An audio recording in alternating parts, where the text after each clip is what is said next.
Wait, what? I can do that? This is Eric Bell with Wait, What? Financial matters that matter for business and the people that own them. Welcome to this episode of Wait, What? Financial matters that matter. I'm fortunate today to have Phyllis Pieri with me, the franchise lady. We're talking about franchises today, which seem to be recession-proof, COVID-proof, and depression-proof. Phyllis, tell us about yourself. Oh, thank you so much, Eric, for having me on the show. So I've been in franchising for over 40 years. I started out actually getting a job at Sir Speedy's headquarters in Newport Beach, where they were first started. And my sister called me and said, hey, we're having a big trade show coming up. Can you come over and help us? I said, sure. So I go to the trade show. I was the person who was smiling and dragging everybody in. In those days, that was the best way to find franchise owners, was at a trade show. So on Monday, I went back to the office and George came in with a stack of blue envelopes and he said, hey, Phyllis, will you call these people? I went, sure. I was young. I didn't care. I was, willing to do kind of anything. And that's really where my world of franchising started. And I actually never left it. I went from there to buying a franchise up in San Francisco. So my husband and I had a Sir Speedy for 3.5 years. Then we moved back here to Orange County, where we spent 10 years in the automotive industry. So I have the printing background, I have the automotive background, and when I ever get my car worked on, it can't pull any wool over my eyes because I spent too many years in that industry to know the games that sometimes people play. Oh, yeah. Mm-hmm. Yeah. So I did some consulting. As a matter of fact, I got this coupon inside Coop yesterday, and I open it up, and there is an ad for the Grout Doctor. Well, I helped start that franchise. It was a gentleman. I know Mark Fiore real well. Oh, do you really? Yeah, I know See what Mark. a small world this is? Yeah. Well, the original owner was a tile contractor from Sacramento. Big guy, loved tile. He came down. We met. He worked with Irv Coip, which was a wonderful franchise attorney around here. And I helped him sell his first few franchises. So every time I see the Grout Doctor, they've changed the colors, but they still have the doctor with a stethoscope on. It's pretty fun. Anyway, I got recruited by Sir Speedy to go sell for them. And I did that for many years. I covered the 9 Western states. But then I learned about franchise consulting. And I really fell in love with it because in franchise consulting, I'm not trying to sell you anything. All I'm trying to do is to figure out who you are, what are you good at, what do you like to do. It's like putting a puzzle together for me. That was one of the things that kind of caught me off guard because I thought you would see a Subway, you just raise your hand and say, hey, I want to have a Subway, or I want to have a Kentucky Fried Chicken, or I want to have a gas station. I thought that's the way it worked. But you kind of enlightened me at lunch the other day how it really does work. Yeah, and it's funny because sometimes I'll have a very high net worth person who comes to me with an attitude, well, I want to buy this. And I'll have to tell them, you know what? I understand you have the financing for it, but unless they want you, you can't just write a check and get a franchise. So the beauty of what I do today is that I do a good job of matching people to, one of the things I say is I want you to find a business where you can play where you were. Why? Because so many people today are so unhappy in the jobs they have that there are so many neat businesses out there that they have no idea they exist. Right. When you buy a franchise, you and I talked about the other day, it's kind of like an investment. And some people are making investments in those businesses because, well, I got a client who has some franchises and he had a tremendous capital gain. He bought them years ago, but he had a tremendous gain when he just sold 3 of them off. Sure. And can you talk more about how they're investments? Oh, absolutely. If you look at it this way, right now, the stock market is really high, higher than it's ever been, right? Well, we know there's going to be a correction. That's just the natural state of affairs.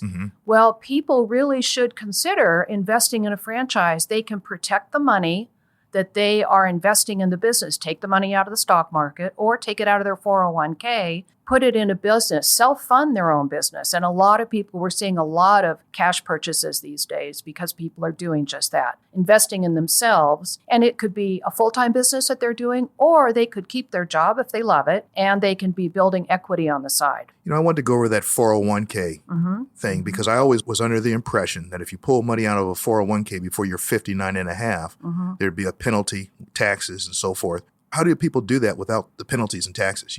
We talked about that at lunch. That's a great question. So this started many years ago, and it's called the ROBS. And what that means is the ROBS, they've got a special name for it. It is the rollovers for business startups. And what the ROBS does is you take money from your 401k. Now, there's one caveat. You can't be working at the company of the 401k money you're taking. So several executives have been to several companies. So they've got 401ks from past companies. Right. So let's say you take $100,000, they roll it into its own corporation, and you literally are self-funding your own franchise. So you don't have to make any payments right away and all of that. We have companies that's all they do is the ROBS. No taxes, no penalties, you self-fund it. And that way you can keep contributing and you can pay yourself back. But you're securing it because any business you're buying, if you follow the system, and that's the key, you'll be able to grow equity in your business and you've self-funded it all at the same time. So you're somewhat buying it in a self-directed IRA? Is that what it is? Just about, Okay, yeah. All right. Mm-hmm. And no penalties? No penalties and no taxes. So, right now we're seeing a lot of unemployment. Yep. We have people who have 401ks. Mm-hmm. They're probably rolling them into IRAs with Schwab, places like that. Mm-hmm. But they could also use them to start a franchise. Yes, they sure can. Regardless of their age. That's right. Okay. So there are several ways that people are funding franchises these days. They're doing the 401k or the IRA to self-fund. Because the property values have increased so much, a lot of people are doing equity lines of credit. Right. The third way is an SBA loan. Now, SBA, this is one of the important things I hope your audience hears. If you decide to look at a business and you decide you want to do an SBA loan, please don't go to your local bank. I know that sounds counterintuitive, but if you work with me, I have lending professionals that all they work in is franchising. Consequently, they have packagers that know exactly what SBA is looking for so that you're able to have a much better chance and much faster opportunity to be able to get that loan. When we talk about the success of a franchise, because if you own one, it doesn't mean it's going to be successful. Right. I know they always have their own system, and sometimes people try to change the system. So part of my role as being a coach and helping people, I say trying to find the perfect match. The way I do that is really emphasizing on them, when you go out and start studying this business, I want you to validate the system. Because I don't want you to say to me, Phyllis, I really like this business, but when I get in there, I'm going to change this, that, and the other thing. I'm going to say, save your money. Don't do that, because that's not what they're looking for. They've spent millions of dollars perfecting the system. Mm-hmm. Did you ever see the movie The Founder? It was the story of McDonald's. Oh, yeah, I did see that. Okay. Yeah. Do you remember the scene when they're on the basketball court and the guy has laid out the whole kitchen? What they were doing is they were trying to figure out how they could get the burgers to go through faster. That is the beauty of franchising. The franchisor, while you're busy building your business, they're busy working on other ways that you can improve, how you can make more money, how they can lower the cost on the items that you're needing to purchase or whatever. But it is all about the systems. So if I understand you right, once you buy a franchise, they don't forget about you. They're still working with you, trying to help you improve your operations and so forth. Oh, absolutely. I will give you an example, and this is such a good example, especially in today's world with COVID. When COVID hit, the franchisors, they all band together. The International Franchise Association was active immediately to help the franchisees. So the franchisors, like I told you, I interviewed a franchisor yesterday. He's in the house cleaning business. Okay. He was saying that he and 3 other CEOs, all in the same industry, all in the same business, were all banded together and said, okay, how can we help our people? What can we do differently? And that's the beauty of franchising that people don't realize, is that the franchisors, they really care about their owners. And when you go to the IFA convention, I don't know if you've gone to very many conventions, but when you go to the IFA convention, you can see people in the senior space all collaborating and sharing best practices, because it's everybody wins. Right. And it's all about sharing so that everybody wins. What I know is with most franchises, there's not a McDonald's right across the street from another McDonald's. They space them out properly. Yeah. Mm-hmm. Well, and the other thing when COVID hit was that, for instance, let's take fitness. Mm-hmm. A lot of independent fitness places closed because they didn't have the bandwidth to be able to turn everything virtual. Right. The franchisors in the fitness space immediately jumped into action, bought all the equipment, created all of the online fitness programs so that they could continue on, so their franchisees could continue to train their clients and continue to make some money. Obviously not as much as they were before, but they did everything they could to support them. I think the franchises with the big brand name, the McDonald's, the Taco Bells, those cost a lot of money. What's the range in terms of pricing? So I would tell you in the space that I represent, and I work with about 350 different companies. Okay. I'm like a stockbroker, for instance. There's thousands of stocks, Right. but you represent a certain number of stocks that you know are good, that you understand, and me too. Okay. Like anything, there's the good, the bad, and the ugly. So I pride myself in really working with type A great companies. They range anywhere from below probably 50,000 all in, be home-based. It would be a sales kind of position up to about 250. Highest is usually around 500. On that low end, because I'm thinking about millennials who don't have a lot of money, but they may have 50, 100,000 in a 401k so far. What kind of companies are we talking about? What kind of... In that price, anywhere between 50 and 100, 125, we're looking at something in the service industry. Okay. It's a great space for millennials. They do very well in that space. And it gives them a chance. Sometimes they'll refer to it as a starter franchise. You know, they have visions of something big that they want to do. But you've got to start somewhere. And a lot of times they can start with a small franchise that maybe they roll up their sleeves, they do the business themselves, then they start hiring techs, and they can add additional techs and get at least another truck. It's a way for them to grow. They can sell that and then do something else. The other trend we're seeing today in franchising is that parents are helping their kids get into business. Now, when I say that, I'm going to give you a caveat, and that is if your son or daughter comes to you and says, Dad, I really want to do this business. I've been doing my homework, and I think franchising is the way for me to go. Will you help me? If they come to you and they say, will you help me? We've got a fighting chance. If you're trying to be a nice guy or a nice mom, and because Billy can't find a job and he needs something to do, save your money because the franchisors won't approve you. They've had too many failures where kids say they're going to do something and they don't. It's like anything. They've got to have the fire in the belly. That's good to hear that the franchisor is not just trying to find franchisees to make money off of them. They want to make sure they have a fit. That's right. I guess that Good fit, franchisors. that fit is significant in terms of their name and their brand. Absolutely. Right. Absolutely.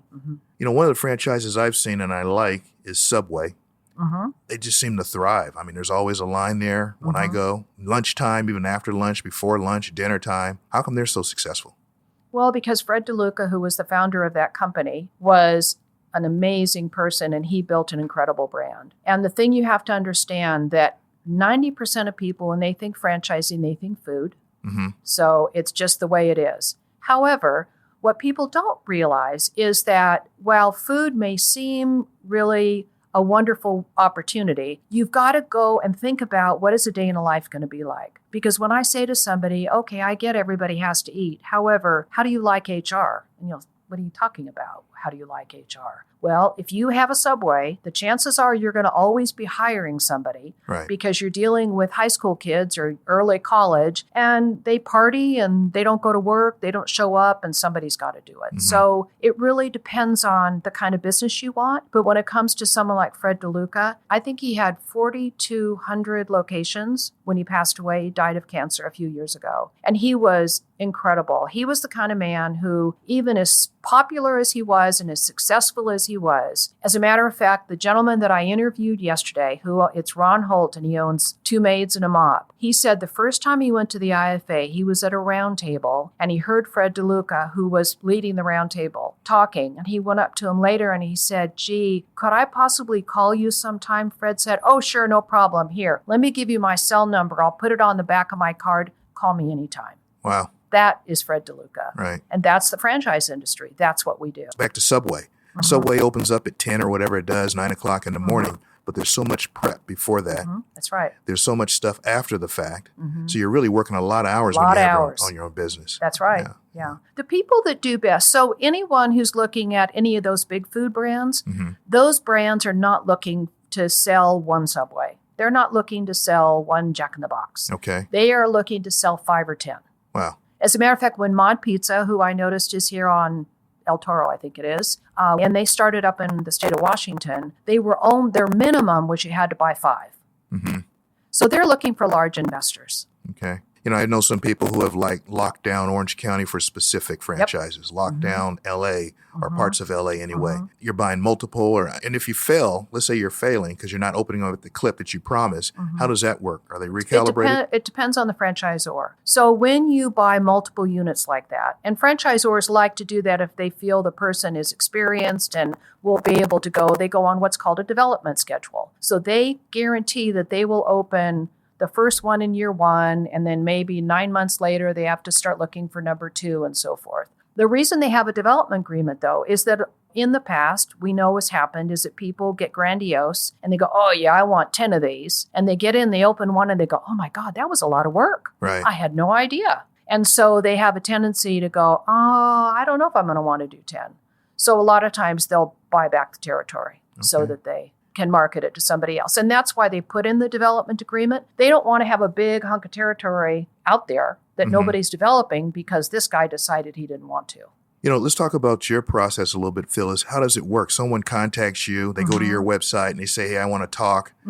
What's the next step after that initial? So I have an initial conversation with them and really just to kind of share with them what I do and find out why they're looking. The why is really important. And then if they say, yeah, I'd like to work with you, then I have, it's a process I take people through. And I think that's why people like it. It's very predictable. So it's a step. So the first step is they're going to fill out a questionnaire, which is going to really get them, I always say, it's going to get you thinking about franchising in general. It's also going to give me a snapshot of what you have financially so that I know what direction and which supplier, my vendor supplier, I should send you to.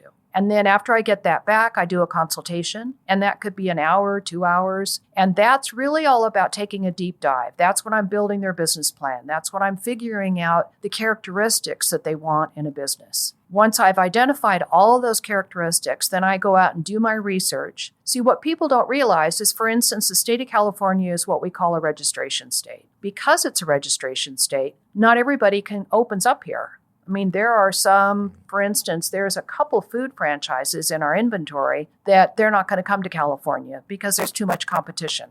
They've already got Nectar and they've got these other brands. So they just don't come. But people may inquire about a franchise they never hear back from. Could be they're not registered here.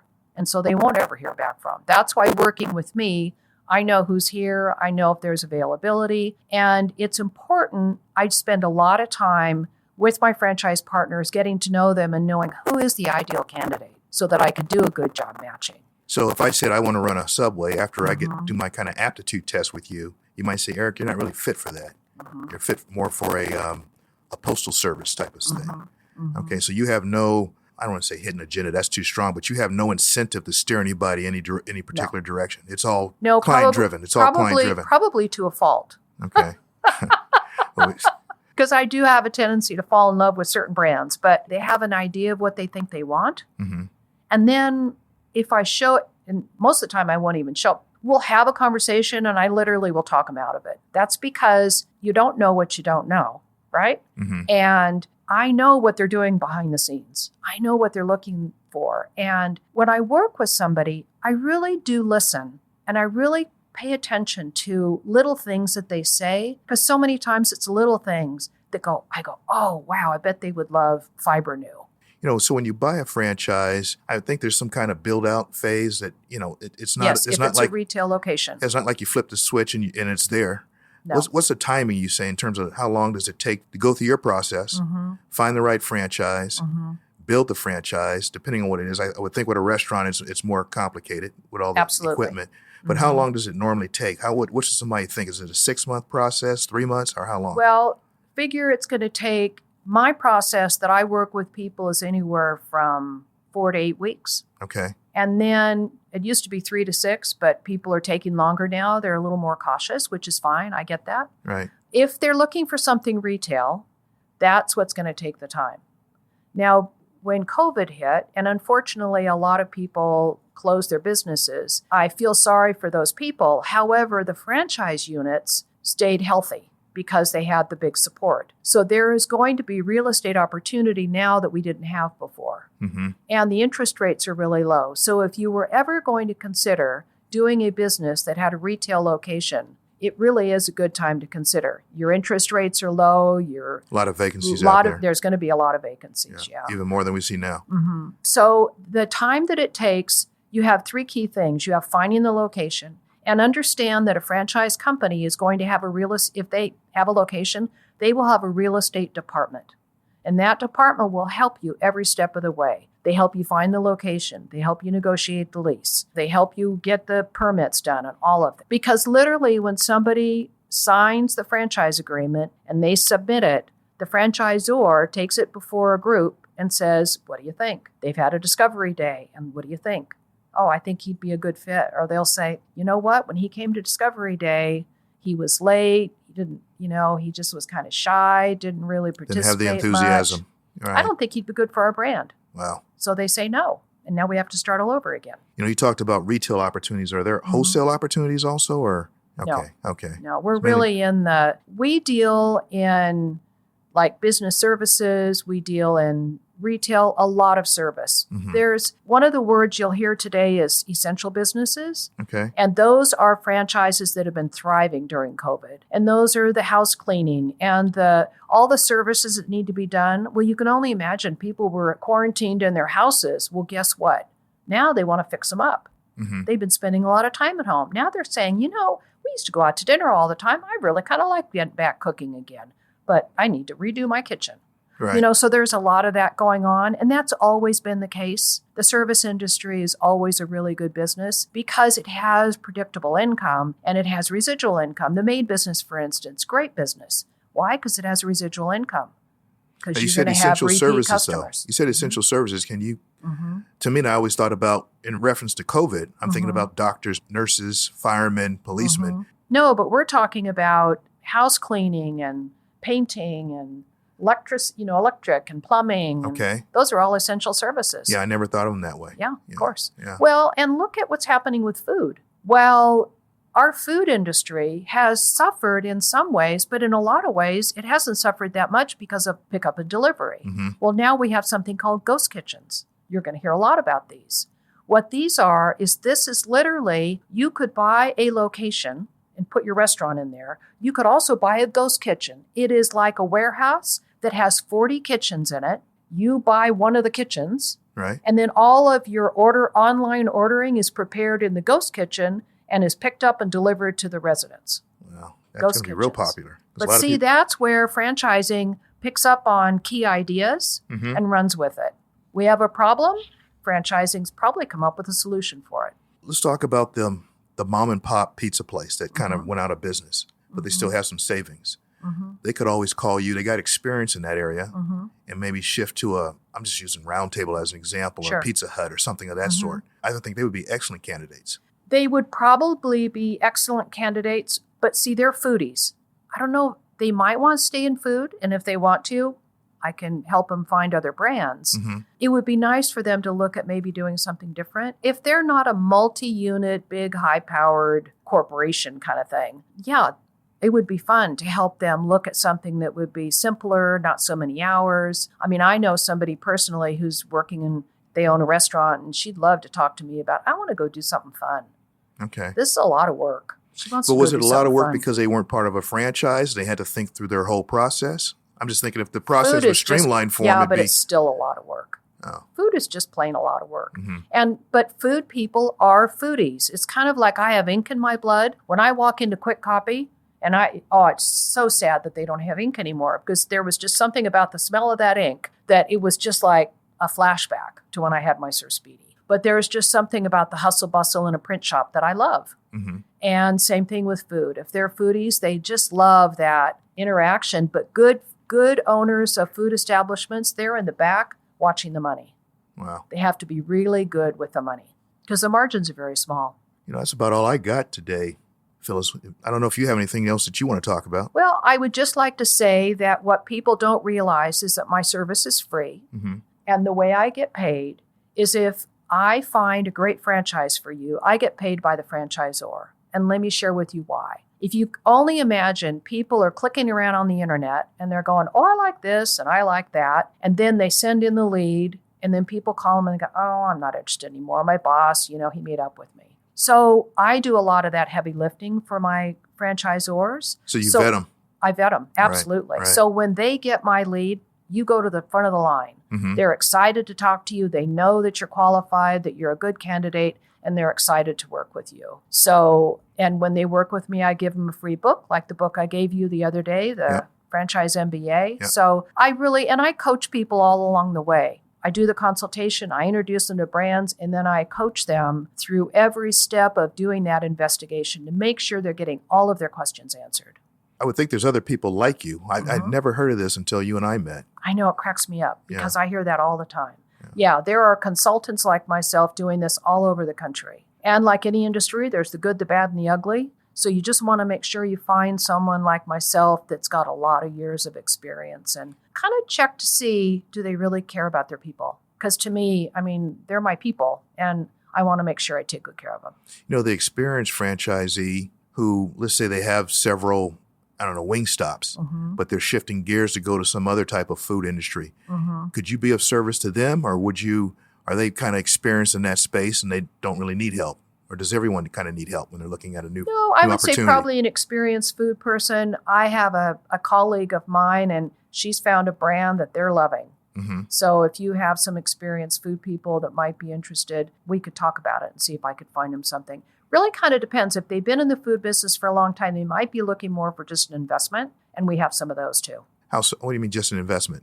Well, so semi-absentee franchises have become very popular. It started with Great Clips and Supercuts. Those were the first brands, hair care, that got into what we call semi-absentee. What that means is you could keep your job and you could build this on the side. And typically people would buy 3 haircutting salons. Each one would throw off about $50,000. And once they all 3 were up and mature and going, then they could leave their job and now they got a nice $150,000 or whatever. I mean, I can't guarantee any of that, of course, but that's kind of average. So we have things like that they can do. Fitness has come into that space. Fitness obviously has taken a big hit with COVID, but they're doing well and they're opening now, and I think they're going to be fine. And then we've got some other salon type of businesses, anything in like massages and all that kind of thing. Those are very nice semi-absentee business. They don't require a lot of employees, and, they have reasonable hours and everything's up in the cloud, so they can really oversee them. When you say fitness, I go to LA Fitness.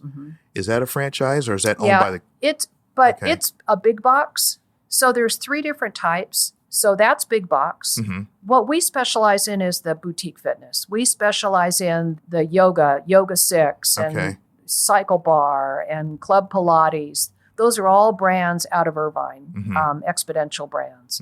So, and, I changed. We have one called Rockbox that's new, that's coming. It's now in California, and it's a great brand. It does boxing and kickboxing, and it's just killing it on the East Coast, and I'm excited for them to come here. I met the CEO last year, and great guys, and they've done, this is the thing I love about franchising. What these guys have done is they've created a community environment, and I think that's why boutique fitness does so well, because they create a community environment where people get to know the people, kind of like the meeting that you and I go to. We're getting to know everybody on our Zoom call. Right. But the nice thing about it is that they create community, and so they help each other. And this brand really works hard to help people be really successful and to connect with them. And they all become family.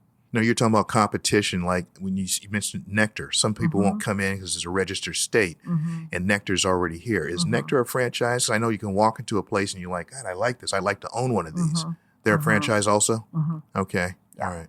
And there's a lot of them. And I've got a franchise out of South Carolina. I'd love for them to come here. It's called Village Juice, but they won't. There's really no point, because they're very similar to Nectar, and competition is a wonderful thing, but California, as you know, is a tough state. Right. And there are a lot of regulations, and sometimes franchisors just don't want to deal with it.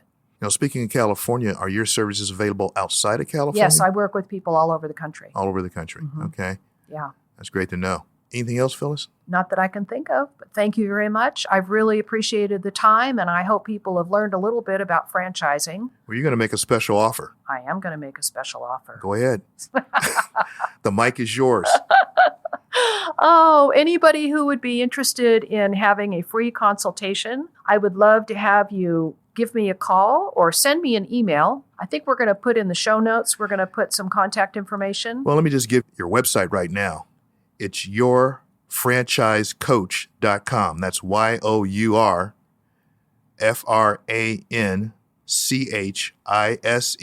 coach, COACH.com. Yourfranchisecoach.com. You go to that, you'll see Phyllis's picture. You can click on to have a free consultation and talk to her about it. I think she's also going to give you an Amazon book, one of the bestsellers out there, The Franchise MBA. So that would be a real good thing to check into. I know there's a lot of stressed out people out there with COVID right now and the recession and depression and all these different things. This might be a way, or might be something that you weren't thinking about. I'm pretty sure a lot of people weren't thinking about it. I know they didn't know that you could use your 401k money or IRA money to start a business. I think that's going to be a big thing for people going forward. You can also get hold of me at 714 area code 643-2500. And my extension is 420 at Stitch Radio. Thanks for being here, Phyllis. Thank you so much. I really appreciate it.